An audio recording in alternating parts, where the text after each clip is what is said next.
Hello and welcome to this video, and in this video I'm going to be talking about this monumental album, Tubular Bells by Mike Oldfield.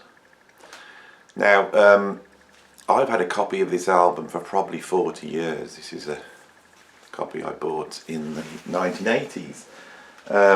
I listened to it a couple of times when I bought it. I quite liked it, and then I never really listened to it again. So I start this video by saying I'm not a huge fan of this album, although I do really like it.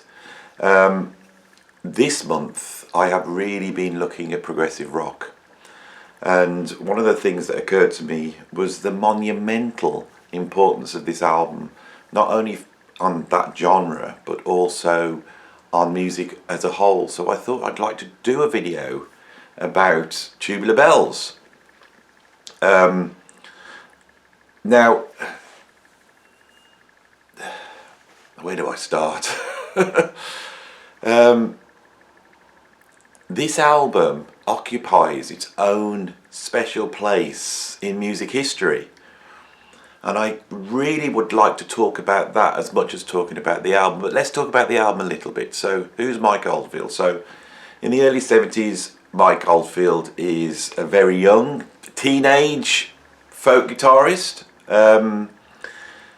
He's got a sister, Sally Oldfield, and they have a band together. He has made very slight inroads into what seems to be the Canterbury scene, working with Kevin Ayres and a number of other people on that scene, but he's right on the fringes of this.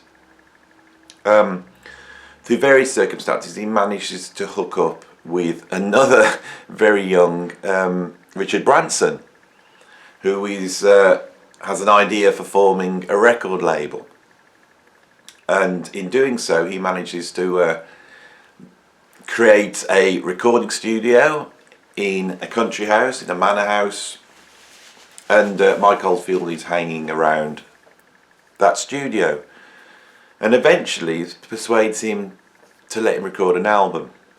Now here we have a number of factors that are coming together all at a very specific time in music history.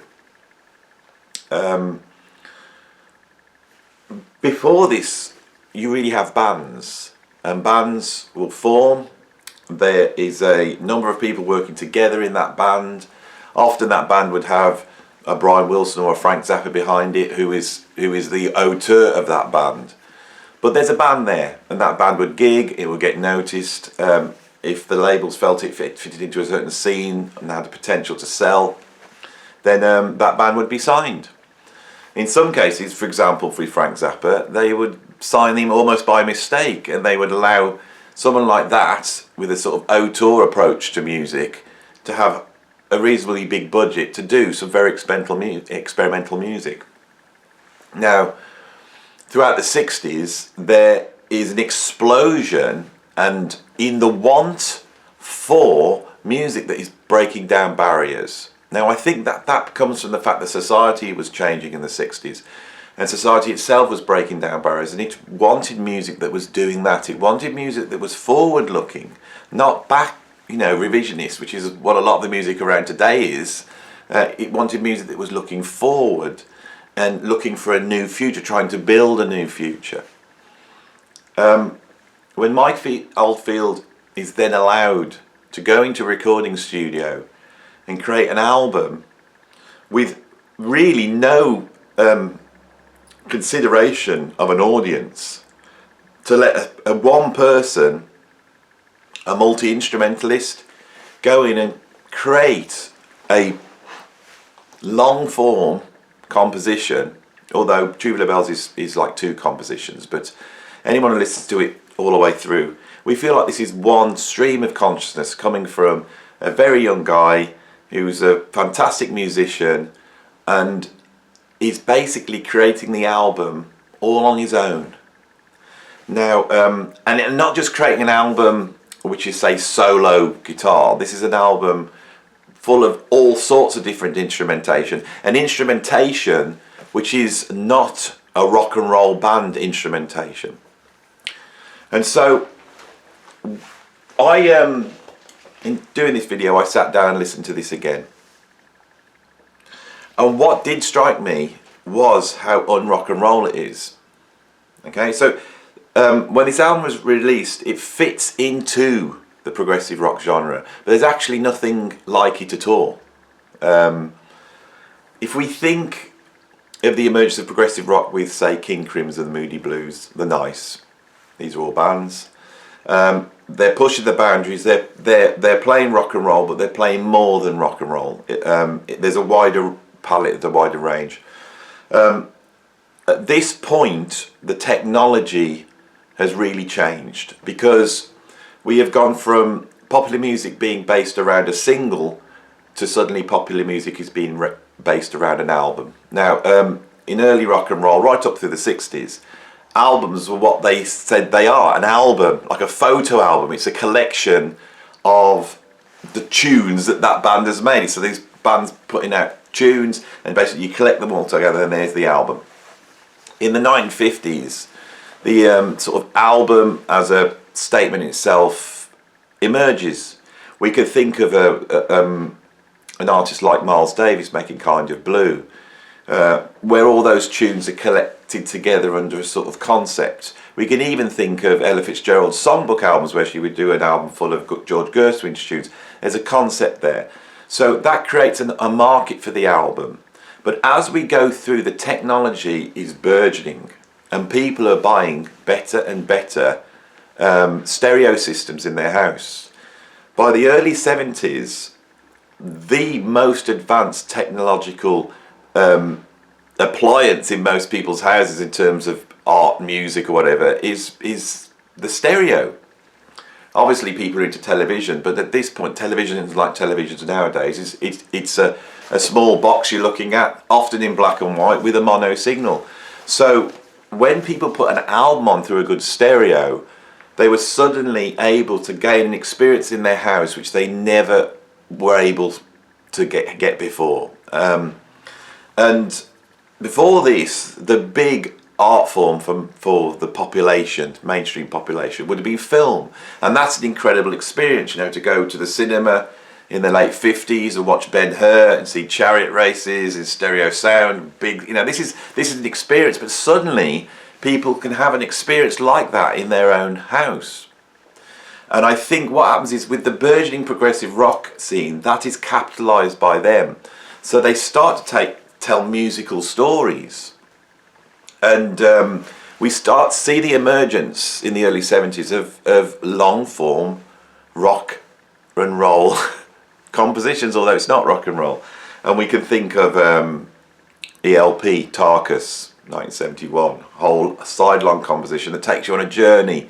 And then Yes come out with an almost like symphonic approach to rock music with Close to the Edge in 1972. So if we think of Close to the Edge in 1972, this album is just a year later, but the ground had been set. But of course, Close to the Edge has been created by a band. This is different because it's been created by one person.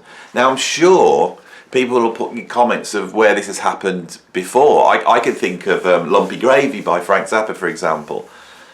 Although he's using lots and lots of musicians on that album to realise his vision, it is a recording of the mind of a single person creating a long form composition. And we have to give Lumpy Gravy, you know, with Zappa, so much stuff that happened in rock and roll has its roots with Zappa.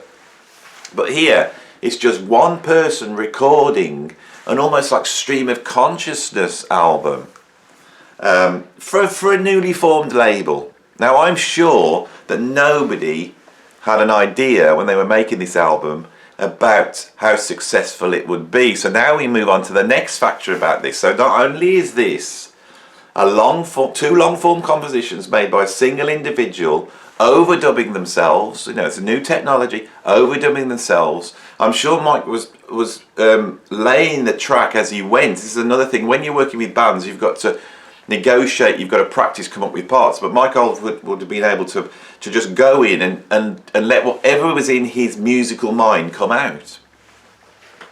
And he creates these two long-form compositions. And on this album, he plays an array of instruments. Grand piano, glockenspiel, farfisa organ, bass guitar, electric guitar, speed guitar. Now this is another thing that Zappa used to do, is altering the speed of instruments to change the quality of the sound. So although we're hearing these instruments on here, that very often these instruments have been changed by the very nature of the recording studio to create something that's almost like synthetic. Taped motor drive amplifier organ chord. God knows what that is, I'm sure the hardcore Tubular Bell fans will tell me. A mandolin light guitar, which is fuzz guitars. This is all guitars. There's a lot of guitar work, but the guitar's being used in a multi-instrumentalist way. Flagello, Honky Tonk, Lowry organs, and then there's a few other people on here. There's the great Viv Stanshall from Bonzo Dog Doodah who does the narration. At this point in the tune, he's a little bit like Benjamin Britten, where he sort of almost introduces the instruments in this piece. We also have Lizzie Cooper on string bass. There's a choir which was made up of people that happened to be in the studio at that time, and there's a couple of backing vocals, including Mike's sister Sally. We've also got on side 2, there's a little bit of drums by Steve Broughton. This is really interesting because this is how different this album is. This is a what we would say is a popular music rock album with a tiny amount of drums. Most of the time we listen to music without drums. I think one of the problems I had with it as a very young man buying this and really being into my drums, as I put this on and I went, hang on, there's no drums on here. And I think that coloured my appreciation of this album. So Virgin Records, newly formed, Richard Branson, which I think is like a sort of privileged hippie, that I have to get the feeling that what are we going to do with this guy? You know, we need something to do, and I think people almost said, well, why doesn't he run a record label? I think it was dropped upon him, and I think if he hadn't recorded this album, there may have been no Virgin, you know.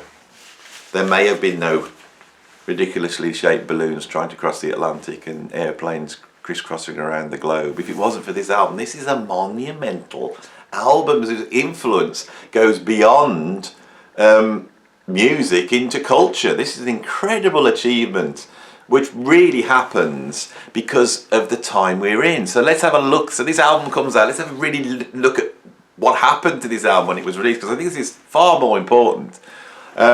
Mike Oldfield's coming out of almost like the Canterbury music scene. This is the far less successful end of progressive rock. The Canterbury scene is a lot more whimsical. It's really based in what I call the English aesthetic. And in English folk music, a lot less rock and roll in a way. And often much closely linked to jazz improvisation, although on this album there isn't so much jazz improvisation. And this album comes out. When it first came out, it wasn't a huge success, not straight away. A small little niche prog labels brought out a very strange album where some teenage guy has made this long form composition based around Terry Riley's music, minimalist music. This is very interesting as well. Here's another monumental thing that this has, is that throughout the 60s we've got Minneman, Steve Reich, Philip Glass, Terry Riley, making music out of very simple components. And you can tell when it opens up that that's the starting point for this album. Of course, that motif in 15 that opens up this album, the famous that I can't sing it, can I? That motif that opens up is really iconic. And why is it iconic? It's because it gets used in the film The Exorcist.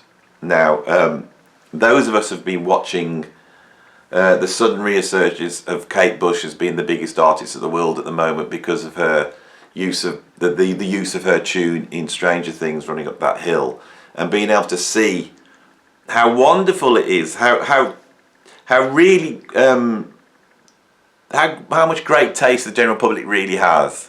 If you actually give them the music, they will love it. This happens so often, and this is probably the greatest example of that. William Friedkin, who made The Exorcist, apparently I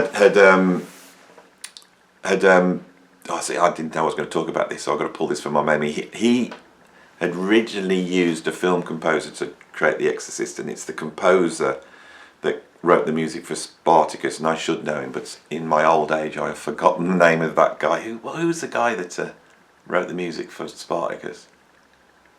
Can't remember. It might come to me later. And he didn't like that music, so he happened to be in the film company, and I think he just saw this album and put it on, and he went, this is the music I want in The Exorcist. Mike Oldfield is a very un-rock and roll character. He's not a Jimi Hendrix, he's not a Frank Zappa. He's a very introverted and I think quite nervous person who never went to see The Exorcist because he thought it would frighten him. So when you read it, he wasn't completely happy about this tune being used in the film. I think for the context of it being put in a scary movie. But of course, The Exorcist becomes a huge hit. Now, I would love to talk on this video about why The Exorcist became such a huge hit. That was a phenomenon as well. So people suddenly got to hear this. And this propels this album. Right, you know, people hear that music. That is really interesting. You know, people go to a film. We go to films all the time and we hear all sorts of different music. But people went to this film and that motif, when it appears in The Exorcist, captures people's imagination. That's a testament to how great this album is and what Mike Oldfield did. What I think that, I think he was pulling a number of influences, and as much as he had the minimalist influence there, he had the English folk music influence, and the English folk music is full of fantastic tunes. There's a sea shanty, English sea shanty, that appears in this at one point. These are catchy melodies. So as much of this album is seemingly uncommercial, you know, 2 side-long pieces of music, long-form composition without drums, without vocals, it's full of incredible hooks. This is what makes music great. And The Exorcist, you know, the use of it in The Exorcist propels this album to an almost unprecedented success. This album has sold millions and millions of copies. It's one of the biggest selling albums in history. I'm not sure off the top of my head, is it 15 million albums? It really vies with a Thriller, you know, as a seller. And I think what was so compelling was this was like buying a movie for your ears. And so I think the link with film is very, very important. I think people bought this and they slapped it on their new stereo and they listened to this world that opened up in front of them. Me listening to it now, the thing that struck me that was really innovative is the choice of instruments. There's a certain sound on here which goes from English folk music through to experimental electronic music. That's all wound in together. It has an ancient sort of woody sound and a futuristic sound all at the same time. And I think Oldfield's great genius on here is the actual choice of the instrumentation, which is unique in popular music. Absolutely unique. This must have opened the doors to so many different types of ensembles to exist in popular music. This opens the doors for people like Clannad, it opens the doors for Riverdance, you know, it opens the doors for so many different things that have become very, very successful. So, me coming back to this album now, as I get older and I run this channel, there is so much music that I go back to. I've done a recent video on ELP and I've gone back and really, you know, in doing the video, realised the genius of that band. And it's the same with Mike Oldfield, an incredible genius that not only changed the face of music, the music industry, but also affected culture to some extent. So that's my little chat about this incredible album. I'm very pleased to have managed to get this on my channel in this prog month. And I'm hoping you are all enjoying my progressive rock tendencies this month. And if you are, please like the video, subscribe, you know, put some comments in. The comments are very important. I think my channel's so important because there's such knowledgeable people watching this channel that anyone who watches this video will learn as much by reading the comments as they will from my videos, and I thank you all for doing that. And if you want to support me doing that, down below is my Patreon. So if you want to jump into that and support me, that'll be absolutely fantastic. So thanks for watching, and I'll see you on the next video.